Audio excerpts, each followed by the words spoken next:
"This is it," one SEAL muttered, gripping his last mag. "We hold or we vanish." They were surrounded, outnumbered, no ammo, no support, just seconds from being overrun. Then came the scream. Not a voice, not a call sign, just the bone-rattling roar of an A-10 Warthog diving in low, its cannons spinning with rage. No chatter, no confirmation. She never spoke. She never asked. She just fired. In under 60 seconds, every threat was gone. And so was she. All that remained was the silence, and a scorched phoenix symbol burned into the wall. They call her Ghost Talon, but once, someone whispered her name. Mae Kincaid. One SEAL gripped his last mag tighter, eyes locked on the wall ahead. The message was clear. If they didn't hold now, they'd vanish. They were surrounded, cut off, cornered, outnumbered 3-1. SEAL Team Echo wasn't new to pressure. Every man there had stared down impossible odds before. But this was different. This felt like the kind of mission that doesn't make it into debriefs because there's no one left to write them. Their objective had seemed simple: extract a high-value informant from a crumbling village near the contested border of a conflict zone that technically didn't exist on paper. The kind of black op that came with more red tape than backup. But almost immediately, things went sideways. The intelligence brief had been sloppy, understated the resistance, misjudged local hostiles, and most critically, overpromised air support. Instead of soft resistance, they walked straight into a hornet's nest. Civilians had fled days earlier. Roads were rigged, buildings fortified, and enemy scouts were already in position when Echo Team made insertion. What was supposed to be a surgical extraction turned into a full-blown firefight before the team even breached the second building. The informant was dead before he hit the floor. One of Echo's own, Petty Officer Nolan, was injured by a grenade blast during the withdrawal. His leg was shredded, bleeding into the dirt. The team carried him across broken walls and alleyways, dragging their fallen like shadows, refusing to leave. They set up a fallback perimeter in a partially collapsed courtyard surrounded by broken stone. What used to be a community mosque, now reduced to a skeletal relic, exposed on 3 sides. Their situation worsened by the second. Ammo was running dry. The radio uplink was erratic, scrambled by atmospheric interference or, more likely, enemy jammers. And their designated drone overwatch? Pulled for mechanical failure an hour before first contact. Still, they waited. They held. They knew the rhythm of chaos and they played it minute by minute, heartbeat by heartbeat. "Air support ETA?" someone asked through gritted teeth. The team leader, Lieutenant Cam Rourke, checked his tablet. No update, no confirmation. Just the same flickering screen he'd seen for the last 27 minutes. In war, silence is never empty. It's either deadly or divine. Right now, it was leaning toward the first. "Comms are cold. Backup extraction plan is fall back west. 6 minutes window. If they don't come..." He didn't finish the sentence. He didn't have to. Everyone understood. That's when the comms crackled. One word, distorted, cropped. But it came through on an encrypted military channel reserved for high-tier operations. "Eyes open." No identification, no prefix, no call sign, no response to challenge codes. Just 2 words, and then static. "Who the hell was that?" asked one of the newer SEALs. No one answered. Not because they didn't know, because they were too tired to pretend they had better options. Rourke looked at the men crouched beside him, sweat streaking through dust on their faces, uniforms torn, gear scraped, nerves raw. The quiet was thick, not calm, coiled. He made the call. "Paint the grid." But why'd they pop smoke? Green for perimeter, red for primary targets. Laser markers designated thermals across the far side of the village wall. They weren't calling for miracles. They were drawing a line, one last shot at making it out. The next moments dragged like molasses through fire. Then, something changed in the sky. It wasn't radio chatter. It wasn't the soft thump of inbound rotor wings. It was a sound every combat veteran knows in their bones, before they even recognize it in their ears. A distant hum. Low. Metallic. Getting closer. Fast. The unmistakable growl of twin General Electric TF-34 GE100 engines. Then came the high-pitched whine, the kind that makes your ribcage rattle and your breath catch. That's when someone whispered the word they'd all been thinking, Warthog. And it wasn't just any flyover. There was no call sign, no challenge response, no IFF transponder confirming friendly presence. But there it was, coming in low, hugging the terrain, nose slightly dipped, cannon spinning. Every team member braced, not knowing if this was salvation or friendly fire about to rewrite history. No communication, no confirmation, just the scream. At first it was just a vibration in the dust, not even a sound, just a pulse in the ground, a ripple through shattered bricks and broken bone. Then came the noise, low, metallic, menacing. It didn't howl in like a helicopter or screech like a fast jet. This was different. It was heavy, almost ancient, like thunder made of metal and memory, and it was getting closer. Lieutenant Rourke looked up instinctively, scanning the slate-gray sky. There, cutting through the cloud cover like a blade, a Warthog, an A-10 Thunderbolt II, low flying, no formation, no escort. But what was more disturbing than the sudden appearance was everything it lacked. No transponder, no friendly ping, no confirmation, no call sign.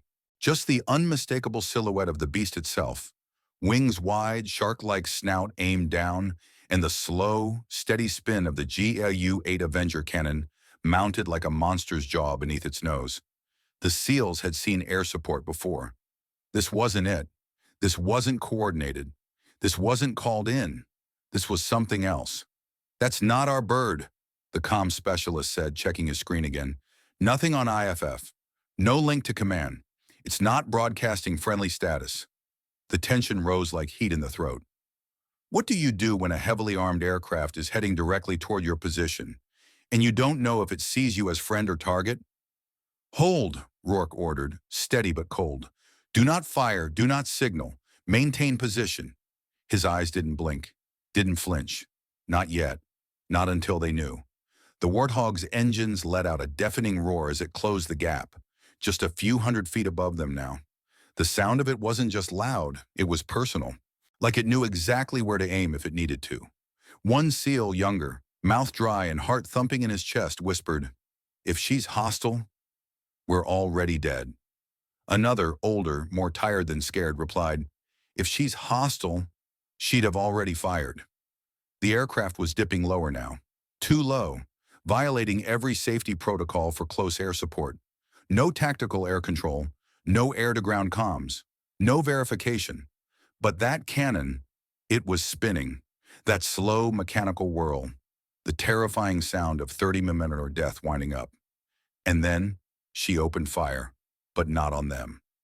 Boom, boom, boom, boom! Explosions erupted across the far wall. 4 enemy armored vehicles, hidden beyond the SEAL's range of sight, went up like struck matchsticks, one after the other in a crescent-shaped burst of flame and shrapnel. A clean arc of destruction, surgical, deliberate.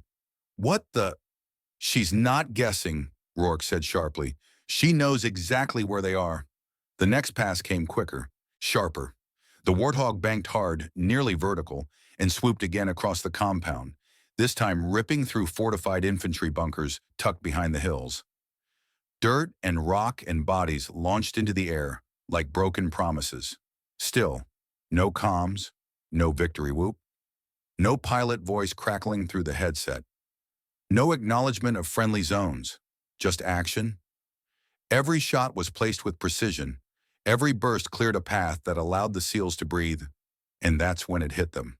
"She's not guessing," the team spotter said, eyes wide. "She's tracking. She knows our layout, our lanes, our fallback."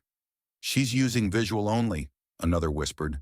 "That's impossible at this altitude in these conditions." But it wasn't impossible. It was happening. And it wasn't random. This pilot, whoever she was, had been watching.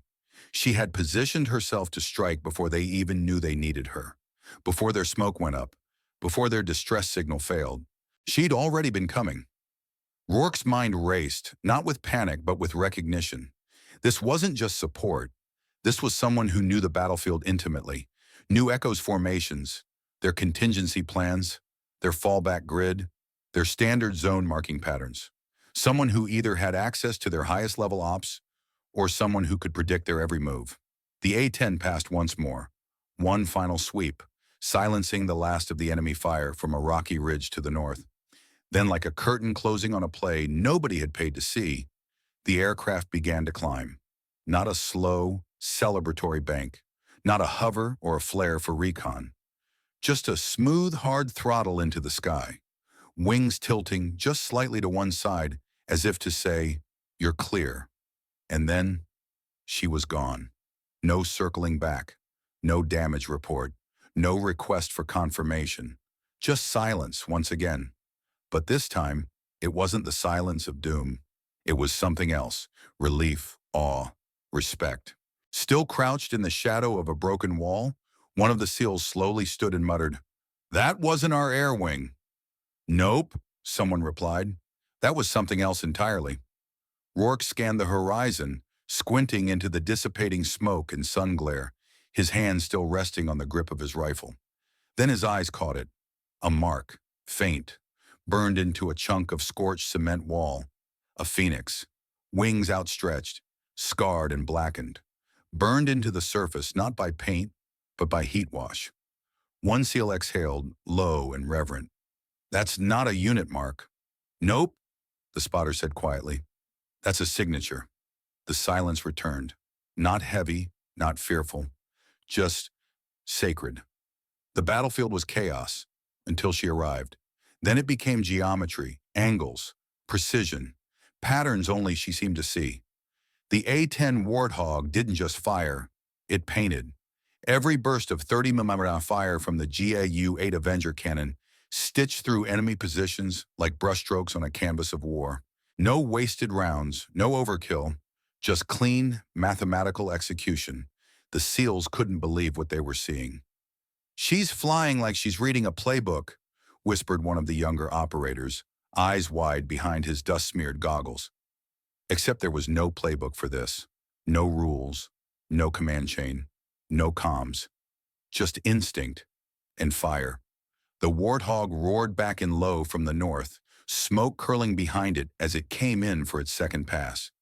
The angle of approach should have been impossible at that speed, but she held it, steady, unshaken, lining up her fire with uncanny accuracy. A bunker dug into the hillside burst open like a peeled tin can, its occupants never getting the chance to return fire. Then she pulled up hard, banked left, and circled once more.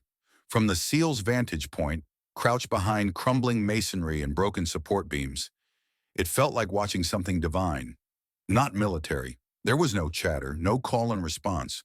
She wasn't requesting permission. She wasn't waiting for coordinates. She was already ahead of them.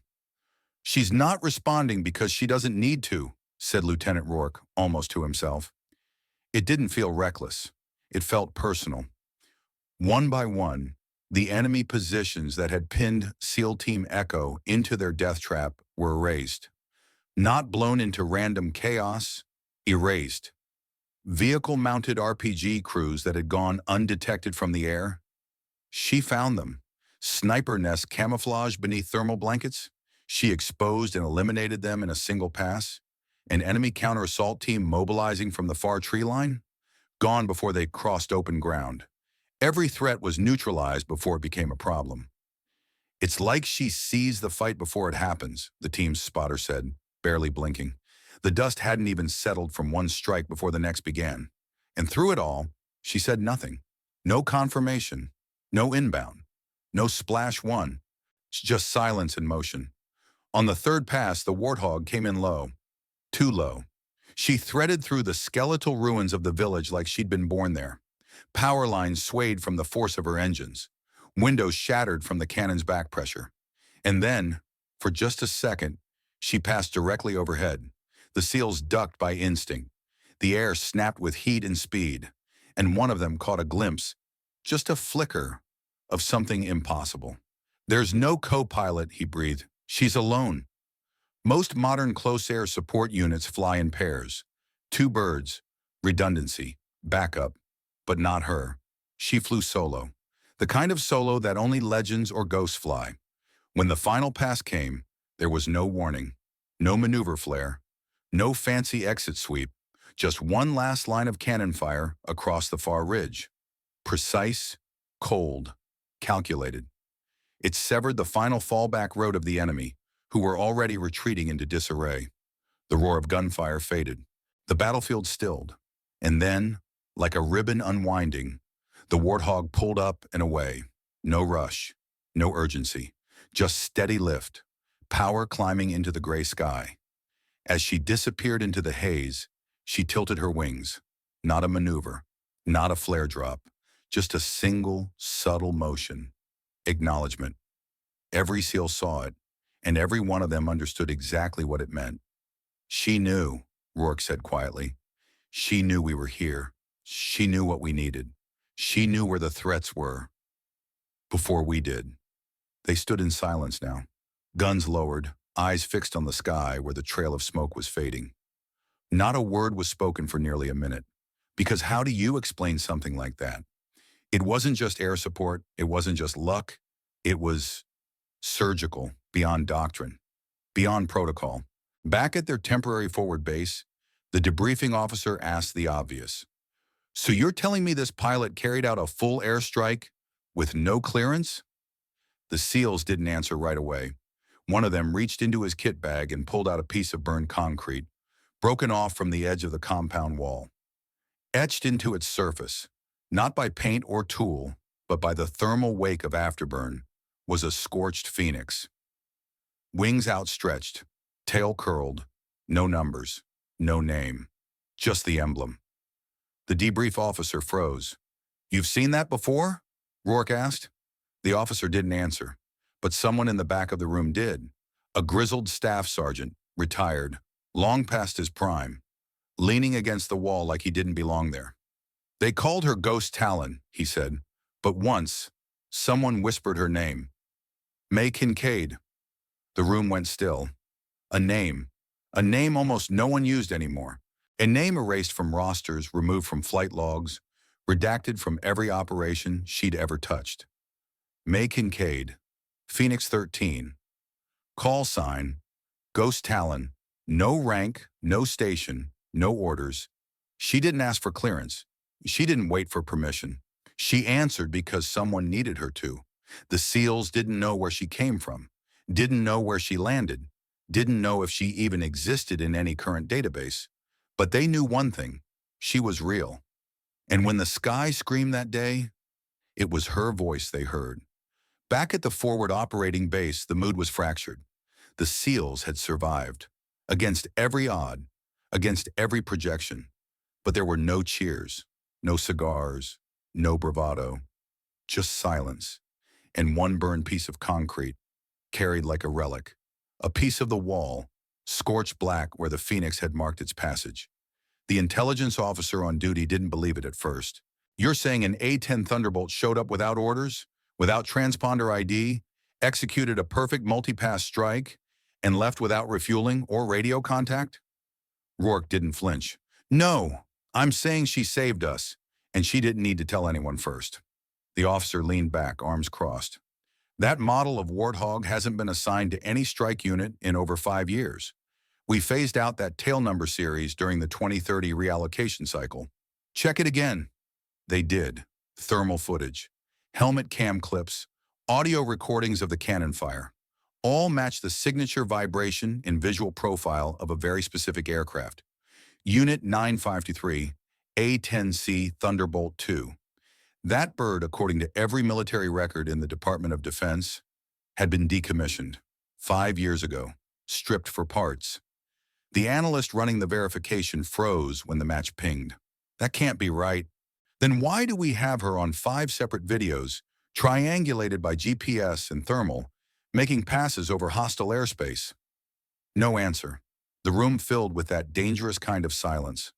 The one that comes when the system doesn't know how to explain what it just witnessed.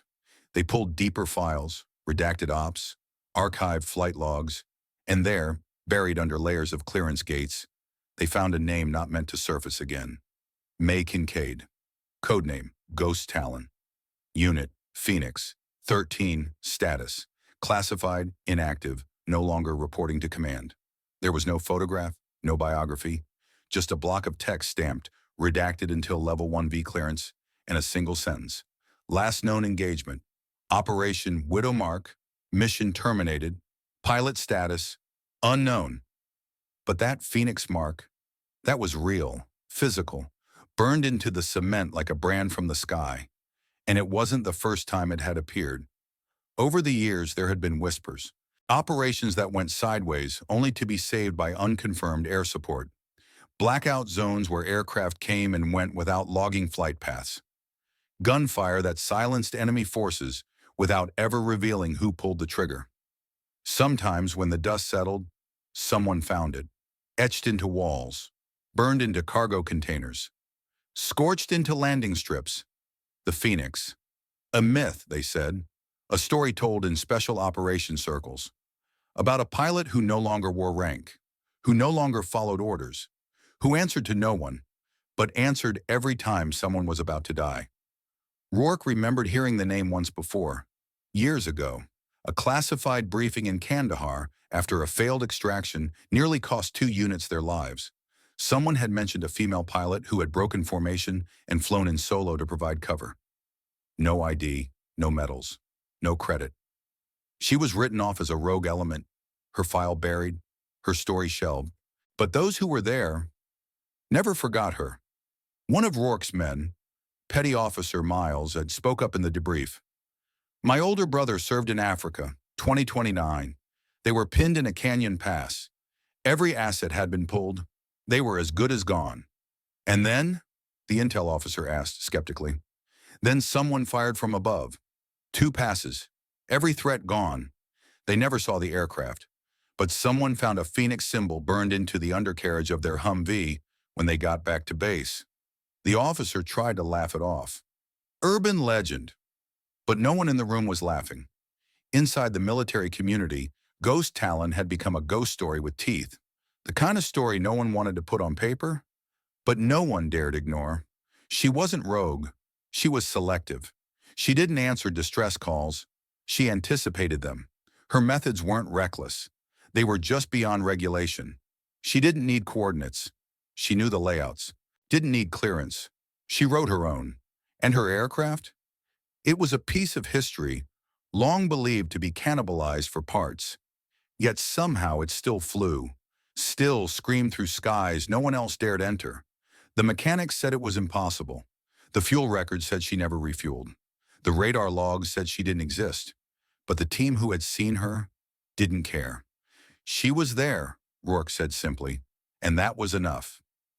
Late that week, an unmarked envelope arrived at Echo Team's temporary quarters.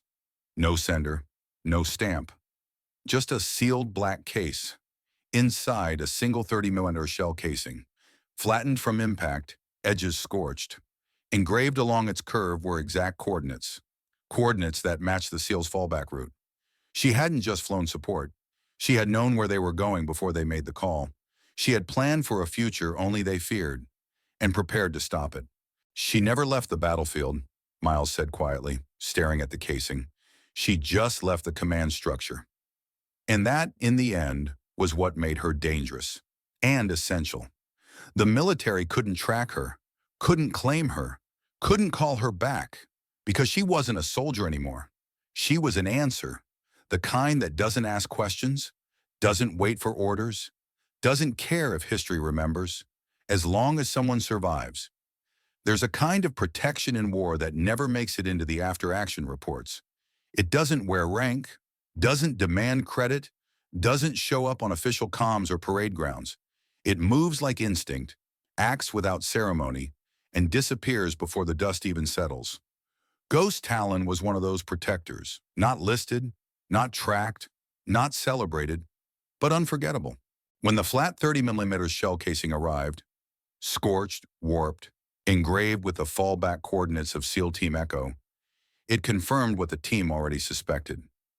She'd been watching. Long before they called for help, somehow she knew, not just where they were, but where they'd be if everything fell apart. She didn't respond to the emergency. She anticipated it. She was already inbound before they realized they needed her. She wasn't rogue, Lieutenant Rourke said, holding the casing in the glow of a debriefing tent lantern. She was right. That was the part most couldn't understand. She didn't break the chain of command to rebel. She broke it to protect the people the system couldn't reach fast enough. The system said she was missing. The record said she was retired. The clearance log said she no longer existed. But the Phoenix said otherwise. In certain inner circles, the kinds of rooms where medals are passed under the table and missions are spoken of only in silence, her name lives on. Not shouted, not recorded, whispered. Ghost Talon hit a ridge in Kandahar, 2027. Saved 2 para-rescue teams. She shredded a drug convoy in Mali when no one else could get clearance to fly the corridor. 1 Warthog, 3 passes, wiped out a whole armored column in the Caucasus. 0 friendly fire, no ID, no return signature. No one has proof, but everyone has a story, like sacred oral tradition passed from unit to unit, a myth that no one dares doubt, a force that appears when systems fail, when bureaucracy is too slow and the cost of hesitation is blood. And then there's the hangar. No one knows exactly where it is. Some say it's in Nevada, others swear it's overseas, but every version of the tale agrees it's unmarked. No flight logs, no signage, no assigned aircraft. Inside hangs a single flight suit, worn, dusty, still bearing the faded patches of a pilot who should have been forgotten.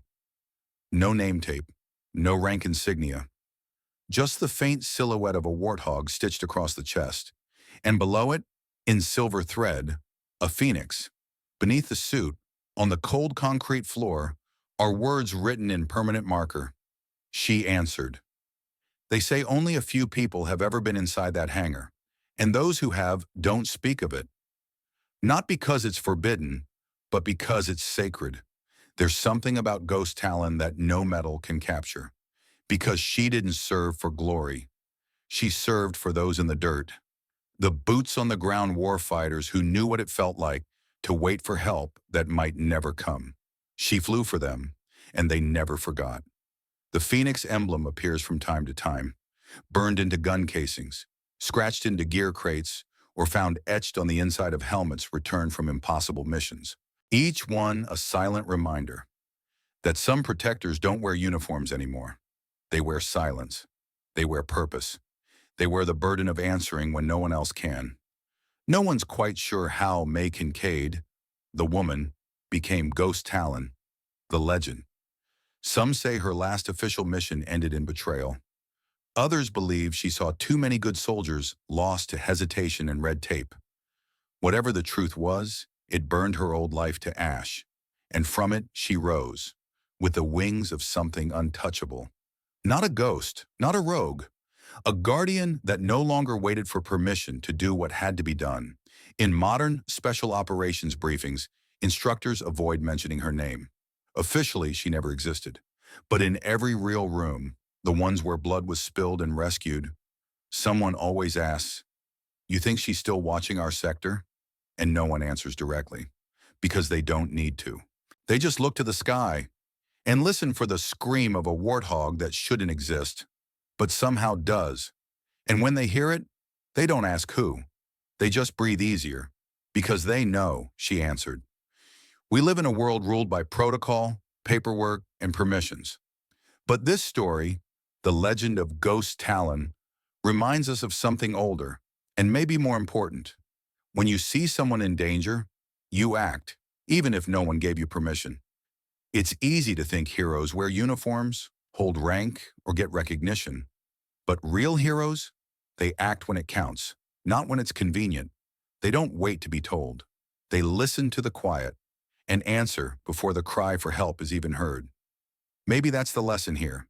In today's world, where helplines put you on hold, where systems fail the vulnerable, and where action is often stalled by red tape, maybe what we need most is someone who just shows up, someone who sees a gap and fills it. Not for the headlines, but for the humanity. Maybe you've known someone like that.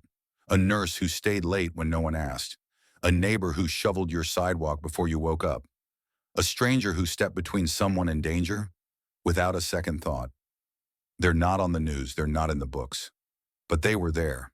And maybe, just maybe, their silence said more than a speech ever could. We want to hear from you. Do you believe there are still protectors out there who answer before being asked? Have you ever met someone who reminded you of Ghost Talon? Someone who didn't need credit to do the right thing? Leave a comment below. We read everyone. And your story might be exactly what someone else needs to hear today. And if this story made you feel something, a memory, a chill, or a silent nod, please like the video, subscribe to Silent Valor Stories, and share this with someone who believes in quiet heroes. To all of you who served, who still serve, and who never stopped watching the sky, thank you.